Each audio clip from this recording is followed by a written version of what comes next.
बिस्मिल्लाहिर्रहमानिर्रहीम। प्रोग्राम तालीम स्पेशल के साथ हारून अब्बासी आपकी खिदमत में हाजिर है। ख़वातीन व हज़रात, हमने इस प्रोग्राम में मुख्तलिफ़ ज़बानों के माहिरीन को दावत दी, जिसमें अरबी के, फ़ारसी, इंग्लिश और दूसरी ज़बानों के माहिरीन आए और उन्होंने तलबा व तालिबात को बड़ी खूबसूरत रहनुमाई फ़राहम की। आज जिस शख्सियत को हमने यहाँ दावत दी है, आप हैं प्रोफेसर आमिर रफ़ीक साहब। आप जर्मन लैंग्वेज के माहिर हैं। बहुत शुक्रिया आमिर साहब, आप हमारे प्रोग्राम में तशरीफ़ लाए। आमिर साहब, हम इस प्रोग्राम का कुछ फॉर्मेट ऐसा है कि हम पहले बच्चों को ये बताते हैं कि जो शख्स इस मकाम और मर्तबे पे पहुंचा वो तालीम के किन मराहिल से गुजरा, तो आप ज़रा हमें बच्चों को बताइए। हारून साहब, आपका बहुत बहुत शुक्रिया। मैं स्पेशल टीवी ख़ास तौर पे बच्चों की रहनुमाई के लिए ये पैगाम देता रहता है मुख्तलिफ़ तरीके से, और इस चीज़ को मैं बहुत अप्रिशिएट करता हूँ और मैं शुक्रगुज़ार हूँ आपका, क्योंकि हम जिस उम्र के हिस्से में हैं अपना फ़र्ज़ समझते हैं कि हमारे बच्चों को, प्यारे बच्चों को, हमारे यंगस्टर्स को हम रहनुमाई उन्हें दें और उन्हें बताएं कि क्या चीज़ें उनके लिए अच्छी हैं, उनके मुस्तकबिल के लिए। तो आपके काम को सर हम बहुत अप्रिशिएट करते हैं। बहुत बहुत शुक्रिया आपका। तो आपने मेरे बारे में पूछा कि कहाँ से मेरा समझे आगाज़ हुआ सफ़र का, तो मेरा बचपन तो लाहौर में ही गुजरा है सर। अच्छा। वालिद साहब एक बैंक में थे, और फिर ये है कि मैंने इब्तदाई तालीम मेरी गवर्नमेंट के स्कूलों में हुई। ठीक है। मेरे वालिद साहब इतना अफोर्ड नहीं कर सकते थे, हालांकि तब भी प्राइवेट स्कूल तो थे। ठीक है। लेकिन वो हमने छोटे से स्कूलों में, मुझे याद है तख्ती होती थी, तख्ती पे हम लिखते थे कलम दवात से। आज तो वो चीज़ें जिस तरह बच्चों को पता ही नहीं बिल्कुल। लेकिन मैं बच्चों को ये बताना चाहता हूँ कि it doesn't matter whether you are studying in a government school और अ प्राइवेट स्कूल। असल में बात आके आपके अपने कंधों पे आएगी। आप मेहनत करेंगे तो गवर्नमेंट स्कूल में भी आप बहुत आगे जा सकते हैं, और प्राइवेट भी करेंगे तब। और प्राइवेट में बच्चे भी फेल भी होते हैं, सब प्राइवेट स्कूल एक जैसे तो आपकी अपनी मेहनत बच्चों के लिए बड़ा ज़रूरी है हारून साहब, बावर कराना बच्चों को। तो मेरी इब्तदाई तालीम वहाँ पर हुई। उसके अलावा मैट्रिक भी इस तरह से हो गया। फिर इंटर के बाद फिर मैं आ गया था। इंटर मैंने किया पेशावर से, एडवर्ड्स कॉलेज से। तो उस ज़माने में मेरे फादर पेशावर में मतलब मुकीम थे। इंटर क्लियर मैंने किया, और उसके बाद फिर एक चीज़ हुई कि मैंने साथ साथ जर्मन ज़ुबान भी सीखनी शुरू कर दी। अच्छा। मतलब मैं इंटर के बाद समझी, जब मैं उधर फिर लाहौर वापस आ गया और मैंने BCom में दाखिला ले लिया। अच्छा। पंजाब यूनिवर्सिटी में, वो हेली कॉलेज ऑफ कॉमर्स में। तो आप ये देखिए कि साथ साथ मैं जर्मन ज़ुबान भी मैंने शुरू कर दी, शौक से। कोई मकसद उस वक्त सामने सच नहीं था। ठीक है। सिर्फ वालिदैन ज़रूर कहते थे। वालिद साहब मेरे ख़ास तौर पे बहुत ही तालीम दोस्त इंसान थे, मैं कहूँगा। मतलब अल्लाह मियाँ जन्नत नसीब करे उन्हें। वो बच्चों को ना कहते थे कि पढ़ो पढ़ो, तालीम हासिल करो, आगे बढ़ो। तो मुझे भी इस तरह से उन्होंने कहा भी इंग्लिश भी सीखो, साथ वो हमें किताबें ला के दिया करते थे। एक घर का हारून साहब माहौल होता है। ठीक बात। तो उसमें हमने किताबें पढ़ते थे, कहानियाँ पढ़ते थे इंग्लिश में, और इसके अलावा जर्मन ज़ुबान मैंने बस समझें शौकिया शुरू कर दी। अच्छा। ख़ास वजह नहीं थी। अच्छा। लेकिन ये है कि जब शुरू किया तो आगे से आगे फिर चीज़ चलती रहती है। पहले एक लेवल कर लिया। एक बात मैं कहूँगा, हमारे उस्ताद भी बहुत अच्छे थे माशाअल्लाह। उस्ताद, मेरे उस्ताद तो वो खलीफा नसीरुद्दीन मरहूम साहब बहुत ही जर्मन ज़ुबान के पाए के उस्ताद थे। यानी वो किरदार साजी पे भी बहुत दूर। कि आप यकीन कीजिए कि वो सख्त बहुत थे। He was very strict. सख्ती करते थे, लेकिन जिस तरह वो तो माँ बाप जिस तरह सख्ती करते थे, वो सख्ती थोड़ी होती है, वो सख्ती इस तरह से नहीं। क्लास में हम सब डरते थे उनसे। अच्छा। लेकिन वो हमें पढ़ाते थे अपने बच्चों की तरह, और उनसे हमने अभी तक मतलब हम उनको भूल नहीं पाए। और वो उनसे हमने जर्मन ज़ुबान एक लेवल किया, फिर दूसरा लेवल किया, फिर तीसरा लेवल किया। तो मेरी पढ़ाई चलती रही हेली कॉलेज ऑफ कॉमर्स में, और साथ साथ जर्मन ज़ुबान भी मैं बढ़ता गया। एक बात मैं कहूँगा, उस ज़माने में ना लाहौर में ज़ुबानों का एक था थोड़ा सा, मतलब फ्रेंच कल्चरल सेंटर भी था, अब भी है, और जर्मन लैंग्वेज के हवाले से गोएटे इंस्टीट्यूट हुआ करता था। उनकी बड़ी खिदमत है पाकिस्तान के लिए। अब अनफॉर्चुनेटली वो लाहौर से ख़त्म हो गया फिर, और कराची में एक मौजूद है गोयटे इंस्टीट्यूट, लाहौर में उनके ज़ैली इदारे को मौजूद है। तो गोयटे इंस्टीट्यूट की बड़ी खिदमात हैं कल्चरल के हवाले से, लैंग्वेज के हवाले से, जो कि हमें अप्रिशिएट करनी चाहिए। तो मैं वहाँ जर्मन ज़ुबान सीखता रहा। जब मैंने सारे लेवल वहाँ के कर लिए, आगे कुछ था ही नहीं, तो फिर जर्मन उन्हीं का एक स्कॉलरशिप आई थी कि मज़ीद जर्मन लैंग्वेज पढ़ने के लिए आप जर्मनी अगर जाना चाहें तो हम आपका नाम रेकमेंड करेंगे। गुड। तो वो अल्लाह का फजल हुआ, कुछ मेहनत भी मेरी शामिल थी बीच में, तो मैं फिर जर्मनी चला गया। गुड। गोयटे इंस्टीट्यूट की स्कॉलरशिप से मैं जर्मनी गया, और वहाँ मैंने जर्मन ज़ुबान में मज़ीद महारत हासिल की। अच्छा। और उसके बाद फिर क्योंकि मैं स्टूडेंट था, बीकॉम मैंने कर लिया था, तो फिर मैंने आगे मास्टर्स पढ़ने के लिए वहाँ पर ज्वाइन कर ली यूनिवर्सिटी।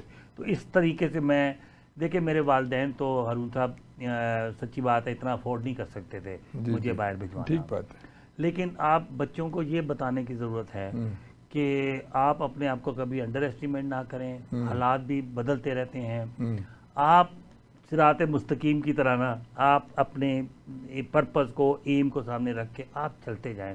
अल्लाह ताला बरकत डालता है, आपकी मेहनत काम आती है और आप एक मुकाम पर पहुंचते हैं। अच्छा प्रोफेसर, ये बताइए कि इस दौरान आप एक्स्ट्रा करिकुलर एक्टिविटीज़ में भी हिस्सा लेते थे? जी, उस ज़माने में वारू साहब हमारे यूनिवर्सिटी में भी, कॉलेज में भी, उम्र भी हम तो थी, तो क्रिकेट काफ़ी मैं खेलता था। अच्छा।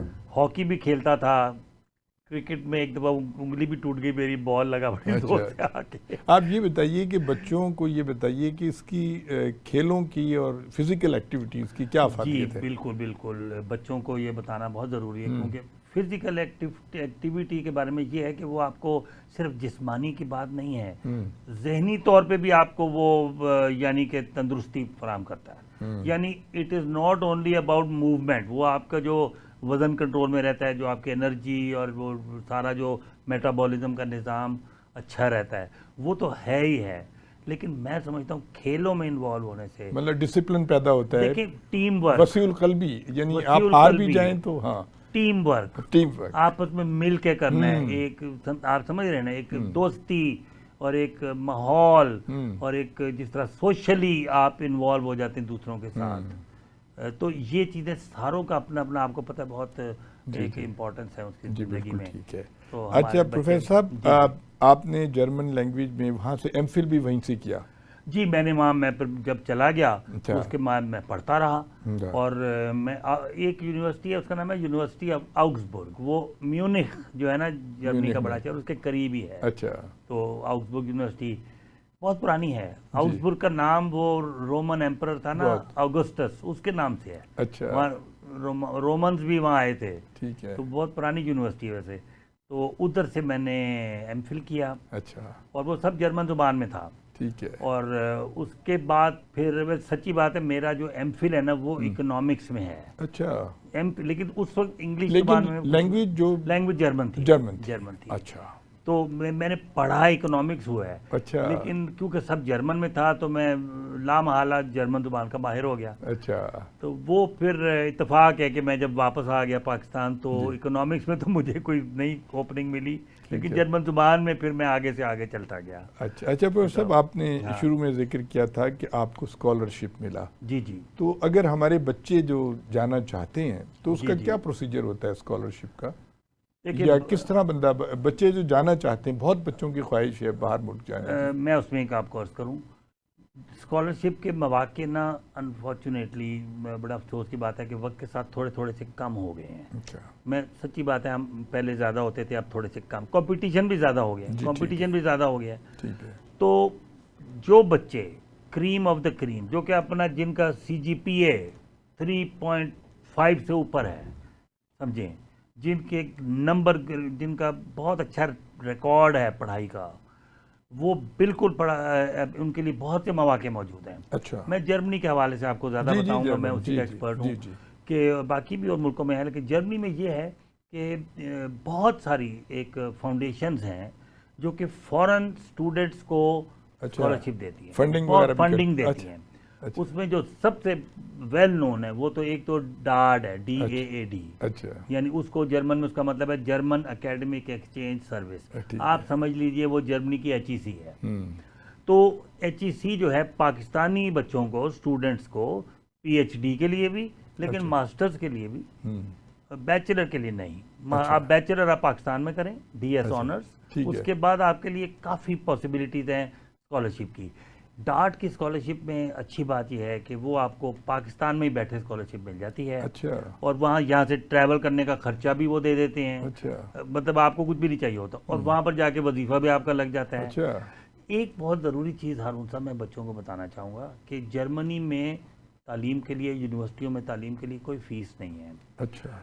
जर्मनी में 98% समझ लें जो यूनिवर्सिटियां हैं वो सरकारी यूनिवर्सिटियां हैं, और वहाँ कोई फीस नहीं है। और मैं हमेशा बच्चों को कहता हूँ Germany will not differentiate between local student and foreign student. अच्छा, दे डोंट, बराबरी की बुनियाद, बराबरी। क्या मतलब बात। कुछ ज़्यादातर मुल्कों में तो ऐसे है ना कि अपने स्टूडेंट्स के लिए मुफ्त है, लेकिन बाहर वालों के लिए बहुत ज़्यादा है फीस।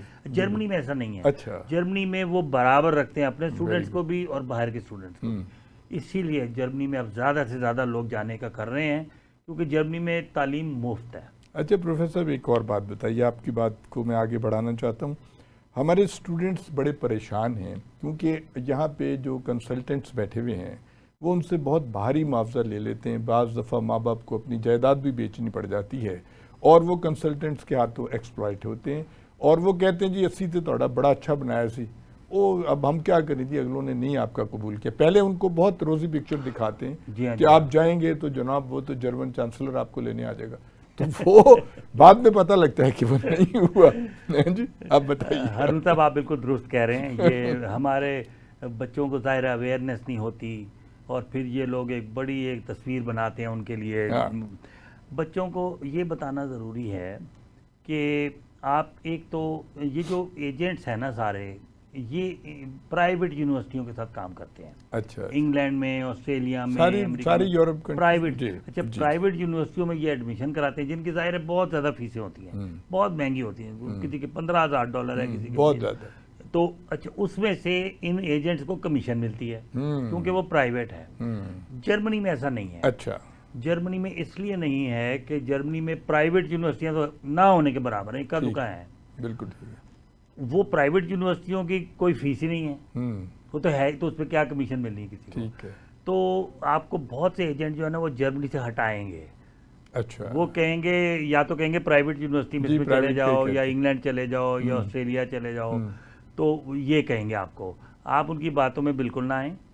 जर्मनी में 380 से ज़्यादा यूनिवर्सिटी हैं। 380, आप इमेजिन कीजिए कितनी बहुत बड़ी यूनिवर्सिटीज़ की तादाद 380 है। वो 380 यूनिवर्सिटी में हारून भाई, वो आप यकीन कीजिए कि उनका जो लेवल है या उनका जो दर्जा है वो तकरीबन बराबर है।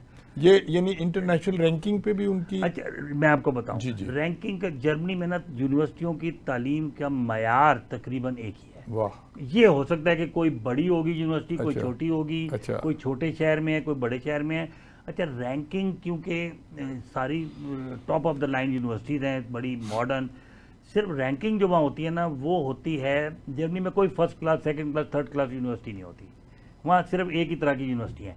लेकिन रैंकिंग इस तरह होती है जिस तरह एक यूनिवर्सिटी का नाम होता है किसी, जिस तरह हाइडेलबर्ग का नाम है फिलॉसफी में, म्यूनिख का नाम है, मुख्तलिफ सब्जेक्ट के हवाले से, रिसर्च के लिए भी हाइडेलबर्ग का नाम है, तो इंजीनियरिंग के लिए स्टुटगार्ट का। मतलब वो समझे रेपुटेशन के लिहाज से, इमेज के हिसाब से तो आप रैंकिंग कर सकते हैं, लेकिन क्वालिटी के हिसाब से बच्चों के लिए कोई फर्क नहीं पड़ता। छोटी यूनिवर्सिटी में जाए या बड़ी में जाए। अच्छा प्रोफेसर, एक और बात बताइए कि यूँ तो इंग्लिश भी है, जर्मन भी, फ्रांसीसी ज़बान भी है, बहुत सी ज़बानें बच्चे सीखते हैं, लेकिन जर्मन लैंग्वेज की क्या अफादियत है यूरोप में, वहाँ पे क्या अपॉर्चुनिटीज़ हैं जर्मन लैंग्वेज जो बच्चा सीख ले? बच्चों को ये बताना बहुत ज़रूरी है कि जर्मन ज़ुबान देखिए यूरोप की सबसे बड़ी ज़ुबान है। अच्छा। यूरोप की इतनी बड़ी ज़ुबान है कि ये आप समझिए कि जर्मनी में, ऑस्ट्रिया में और स्विट्ज़रलैंड में तो ये मदर लैंग्वेज है। अच्छा, ठीक है ना जी।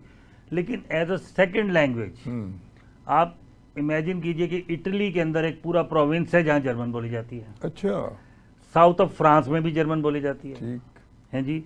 इसके अलावा एज अ सेकंड हॉलैंड के लोग सारे जर्मन बोलते हैं, हॉलैंड की जुबान, हालांकि वो थोड़ी सी डच लैंग्वेज में रहा हूं हॉलैंड में कुछ अरसे में, वहाँ के लोगों को सबको जर्मन आती है, आपको पता ही होगा।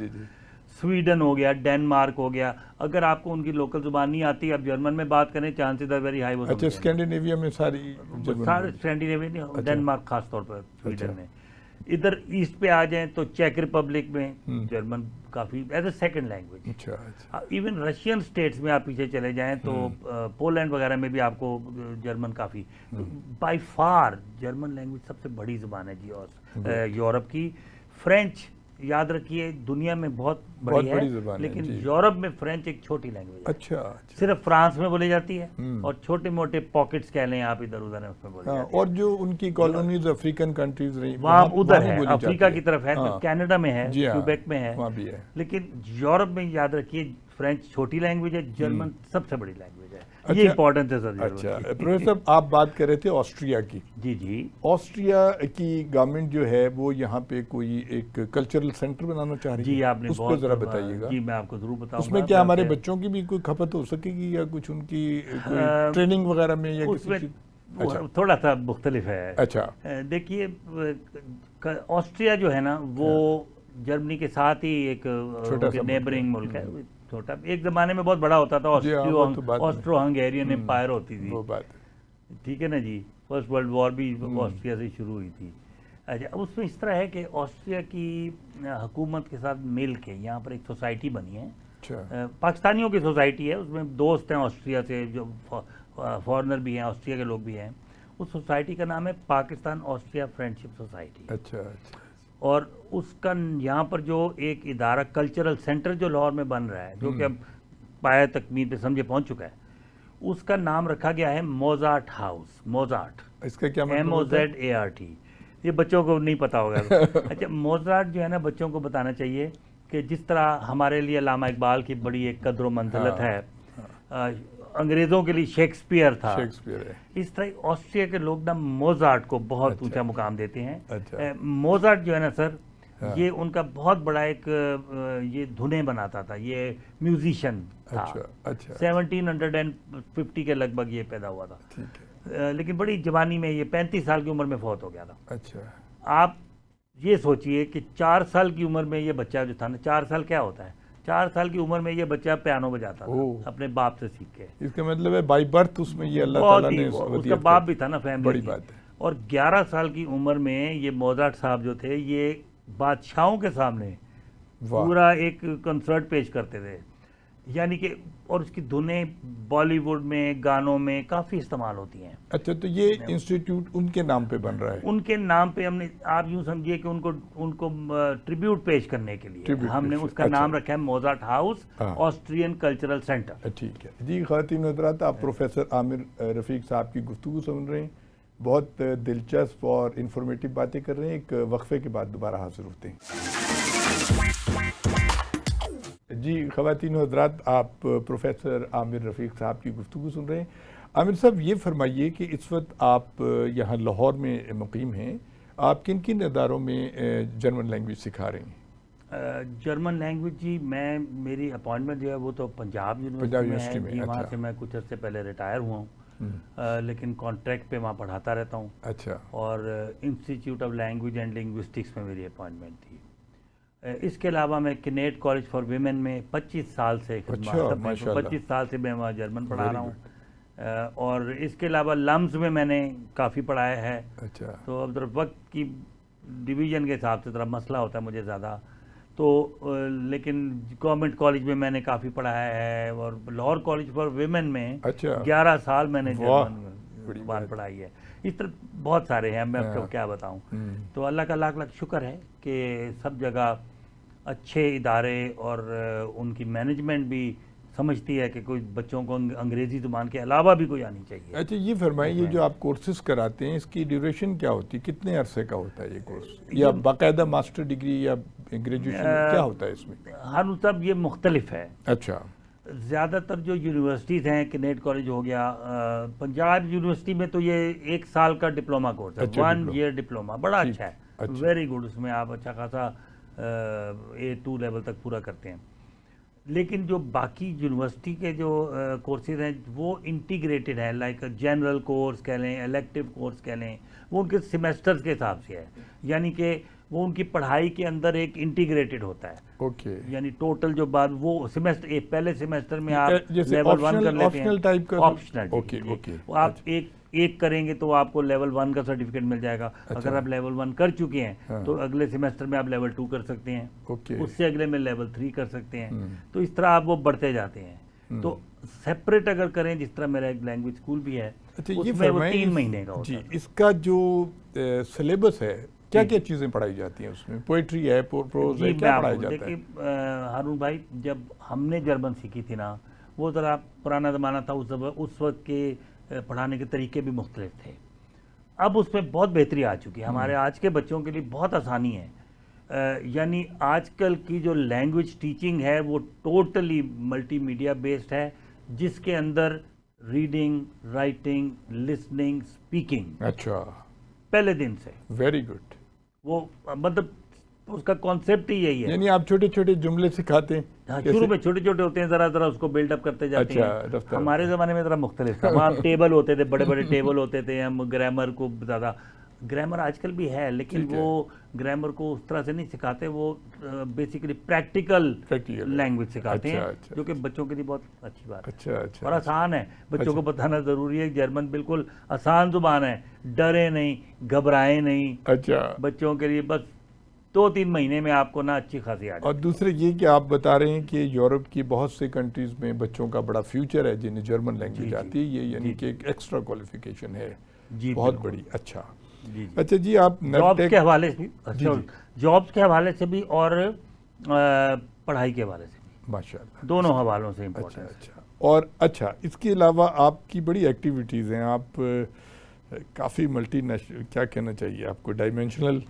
ये बताइए, आप नेफटेक में भी काम करते हैं, इसकी ज़रा तफसील बताएं बच्चों को, ये क्या कर रहा है? बच्चों को ज़रा ये सेंसिटाइज करने की ज़रूरत है। सबको पता नहीं है कि हुकूमत पाकिस्तान ने चंद साल पहले एक इदारा बनाया था जिसका नाम है national vocational technical training commission. ये इदारा काफ़ी साल से था, लेकिन हुकूमतें भी बदलती रहीं और ये कुछ में ज़्यादा फ़ाल हो गया, कुछ में ज़रा कम हो गया, कुछ में कामयाबी, कुछ में इतनी नहीं।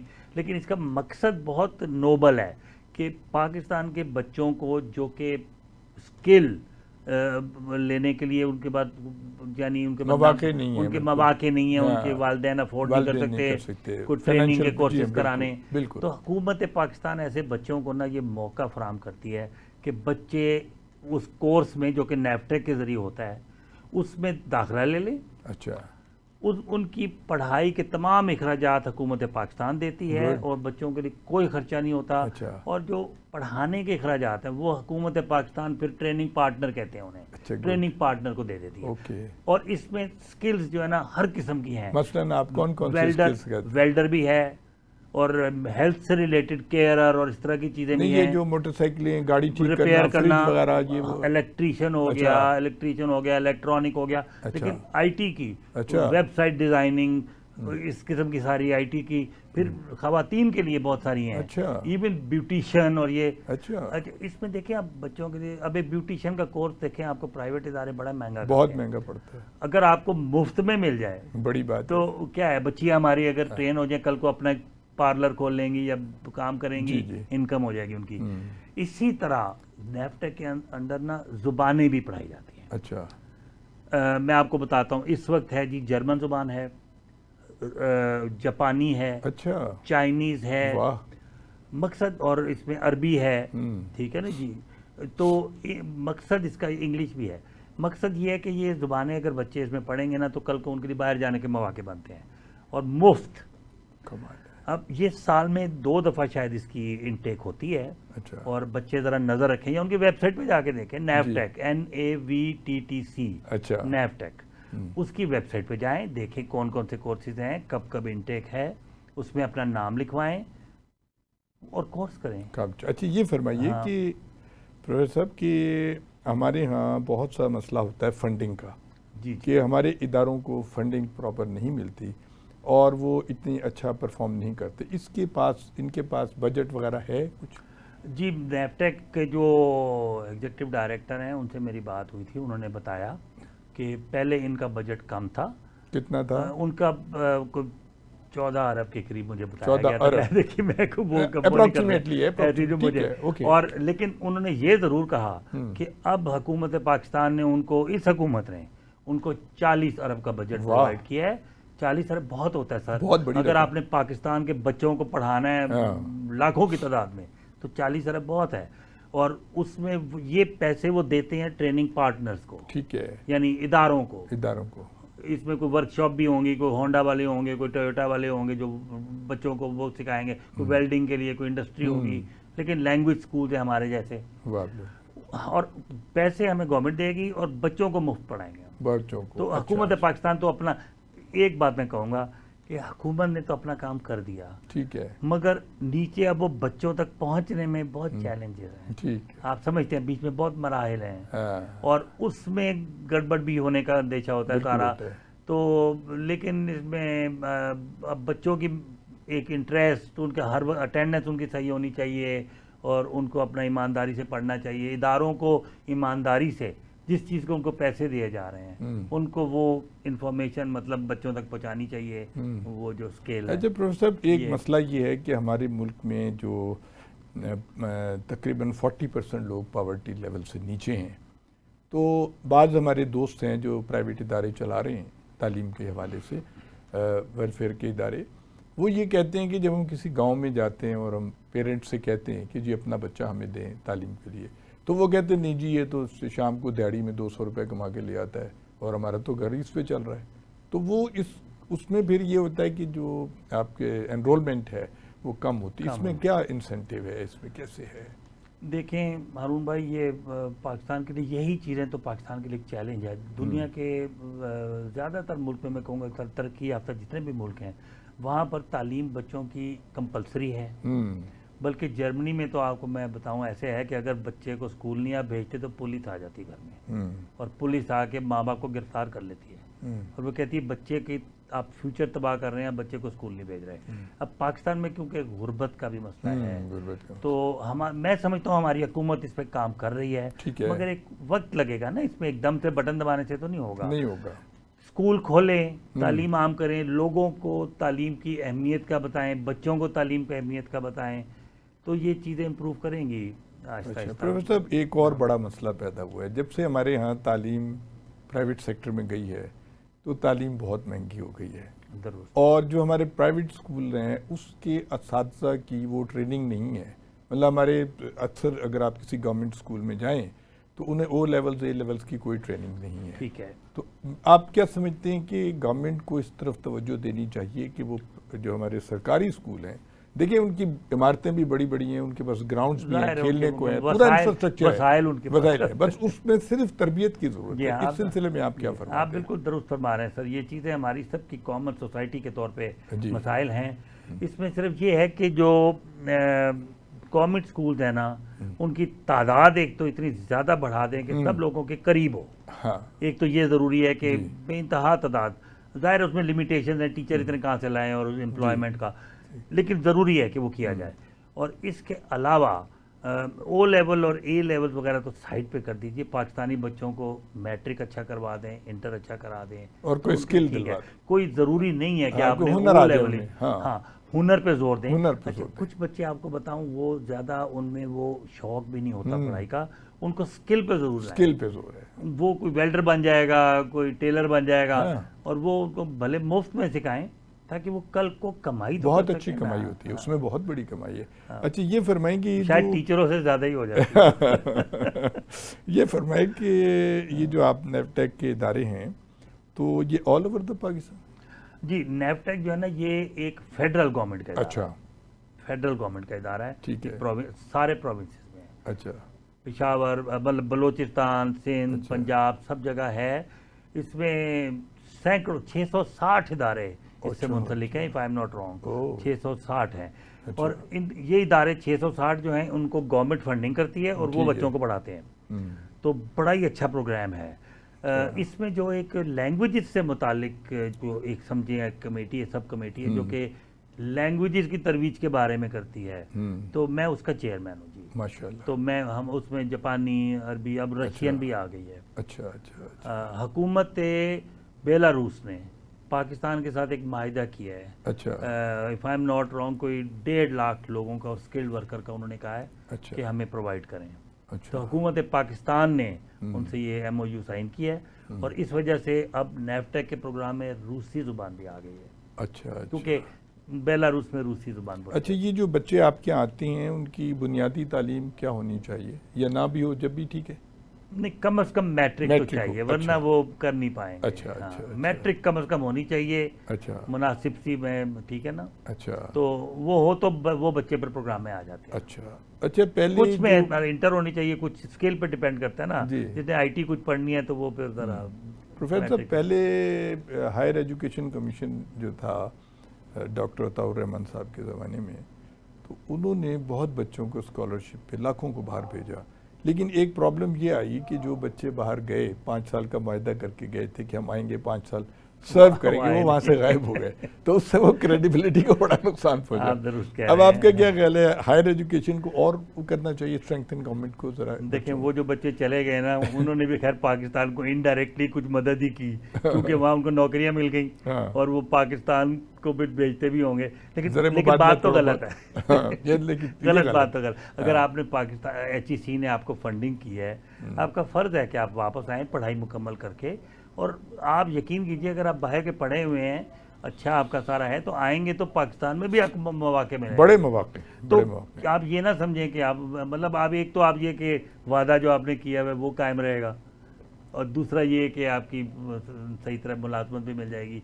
तो ये इसमें, लेकिन HEC को भी जाहिर है, इस वजह से HEC ने भी कुछ स्ट्रिक्ट कर दिया सारा।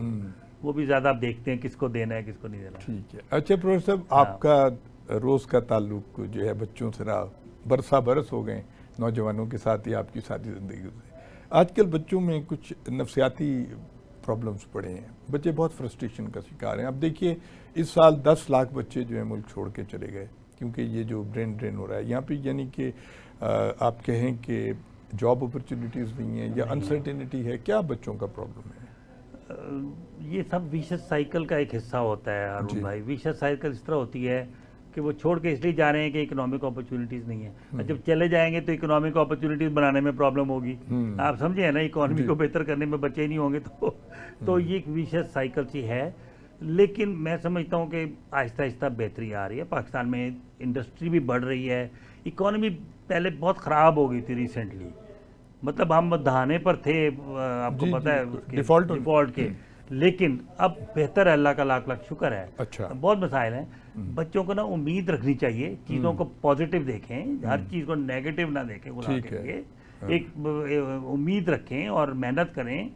तो जो मेहनत करता है ना, उसके लिए मौके अल्लाह ताला पैदा करता है और निकल आते हैं। अच्छा प्रोफेसर साहब, आजकल सोशल मीडिया का दौर है और इसका जो नेगेटिव इम्पैक्ट पड़ रहा है वो ज़्यादा है।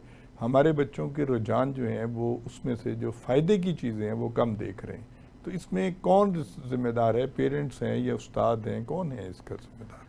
देखें सर, सोशल मीडिया के ज़ाहिर फ़वाइद भी बहुत ज़्यादा हैं और सोशल मीडिया की अपनी एक इम्पोर्टेंस है। काफ़ी आसानी भी ज़िंदगी में हो गई है सोशल मीडिया से। देखें ना, व्हाट्सएप में हम बच्चों से बात करते हैं, मीटिंगें कर लेते हैं, जूम पे कर लेते हैं। सोशल मीडिया की बहुत अफादियत है, बिल्कुल है। बस इसमें मोहतात ये रहना है, जिस तरह हर चीज़ को आप गलत भी इस्तेमाल कर सकते हैं, अच्छे तरीके से भी।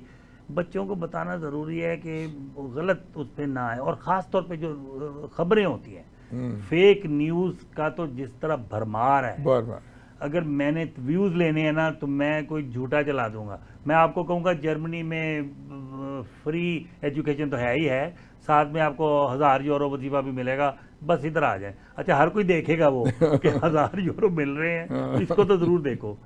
तो आपके तो सर व्यूज़ हो गए, लेकिन वो फेक न्यूज़ हो गई। फेक न्यूज़ होती है, यानी सेंसेशन बहुत फैलाई जा रही है। ये जो एजेंट वगैरह हैं, इनसे दूर रहें। अब बच्चे खुद यूनिवर्सिटियों की वेबसाइट, डार्ट की वेबसाइट पे जाएं, यूनिवर्सिटी की वेबसाइट पे जाएं। उनका अब तो सब ऑनलाइन है, आपने कौन से फॉर्म भेजने, अब तो सारा ऑनलाइन आपने अप्लाई करना है, खुद करें।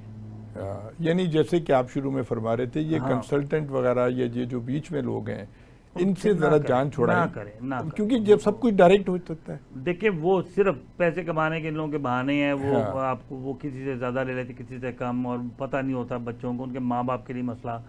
और इलीगल तरीके से तो बाहर जाने का सोचें भी ना। जी बिल्कुल, सोचें भी, लीगल रखें सब। जी प्रोफेसर साहब, एक और वबा भी आ गई है पाकिस्तान में जो पहले कभी भी नहीं थी, कि यहाँ पे PhD तक की जाली डिग्रियाँ मिल जाती हैं। ऐसी कंप्यूटर पे खूबसूरत डिग्री निकालें कि असल यूनिवर्सिटी वाले परेशान हो जाएं उसको देख के। इसके कोई तदारुक कैसे हो सकता है? जालसाजी हमेशा से होती रही होगी लेकिन ये मैं कहूँगा कि अब यूनिवर्सिटियों ने काफ़ी इसको कंट्रोल कर लिया है। अच्छा, कंट्रोल। आजकल के ज़माने में जालसाजी इतनी आसान नहीं है। अच्छा, क्योंकि वो रजिस्टर्ड होती है, डिजिटल होती है, रिकॉर्डेड होती है, चेक हो जाती है। आप ड्राइविंग लाइसेंस भी अगर बनाएंगे ना तो वो गवर्नमेंट की वेबसाइट पे चेक कर सकते हैं कि जेन्युइन है कि जाली है। ओके ओके, अच्छा, बहुत शुक्रिया। ख़वातीन और हज़रात, आप प्रोफेसर आमिर रफ़ीक साहब की गुफ्तगू सुन रहे थे और बड़ा मज़ा आया इनके साथ बात करने के। आमिर साहब, आप एंड पे हमारे बच्चों को कोई पैगाम देना चाहें तो? देखिए, बच्चों के लिए यही पैगाम है कि आप एक तो मायूस ना हों, दूसरा ये है कि अपनी मेहनत करें, अपने फील्ड में करें, और लैंग्वेज कोई और सीख लें। मैं बच्चों को ये कहना चाहूँगा कि मैं जर्मन ज़ुबान का क्योंकि उस्ताद हूँ, तो मैं ये नहीं चाहता कि मैं तो जर्मन का ही तरफ कहूँ। आप कोई और ज़ुबान सीख लें, लेकिन ज़ुबानें आपको ज़िंदगी में काम आएंगी, और जर्मन ज़ुबान तो बहुत ही काम आएगी। ठीक तो है, आप कोई ना कोई ज़ुबान साथ सीखें। जी ठीक है। जी ख़वातीन हज़रात, आप प्रोफेसर आमिर रफ़ीक साहब की गुफ्तगू सुन रहे थे। प्रोग्राम का वक्त ख़त्म होता है। हारून अब्बासी को इजाज़त दीजिएगा। अल्लाह हाफ़िज़।